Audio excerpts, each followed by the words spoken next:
Pemirsa, sehari setelah Imlek Sabtu 13 Februari, jumlah kasus COVID-19 yang dilaporkan Bali mengalami penurunan. Tambahan harian yang dalam beberapa pekan berada di atas 200, hari ini tercatat sebanyak 156 orang. Untuk penularannya ada dua jenis, yaitu 154 orang karena transmisi lokal dan 2 pelaku perjalanan dalam negeri atau PPDN.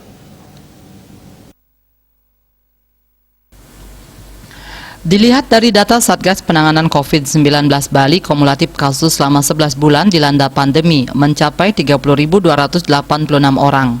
Jika diklasifikasikan dari penularan, 28.772 transmisi lokal, 1.200 PPDN, dan 314 pelaku perjalanan luar negeri PPLN. Kasus baru tersebar di seluruh kabupaten kota.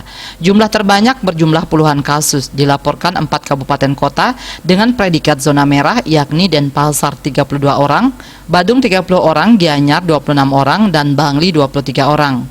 5 kabupaten melaporkan kasus belasan hingga di bawah 5 orang. Rinciannya, Klungkung 12 orang, Jembrane 11 orang, Tabanan 10 orang, Buleleng 7 orang, dan Karangasem 2 orang.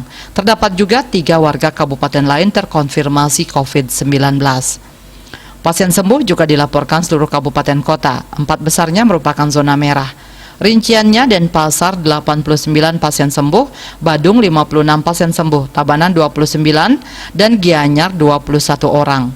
5 kabupaten melaporkan pasien sembuh sebanyak belasan dan di bawah 5 orang, yakni Jembrane 11 orang, Bangli 7 orang, Klungkung 6 orang, Buleleng 5 orang, dan Karangasem 1 orang.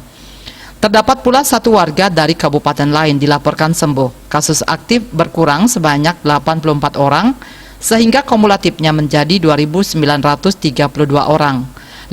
5 besar penyumbang kasus aktif. Terbanyak adalah Denpasar 922 orang, Gianyar 544 orang, Badung 432 orang, Tabanan 210 orang, dan Bangli 208 orang. Posisi ke-6 hingga 9 secara berurutan adalah Buleleng 201 orang, Jembrane 117 orang, Karangasem 85 orang, dan Klungkung 63 orang. Masih ada 130 warga dari kabupaten lain dan 20 WNA dirawat karena masih terjangkit COVID-19. Dia Dewi, Bali Pos melapor.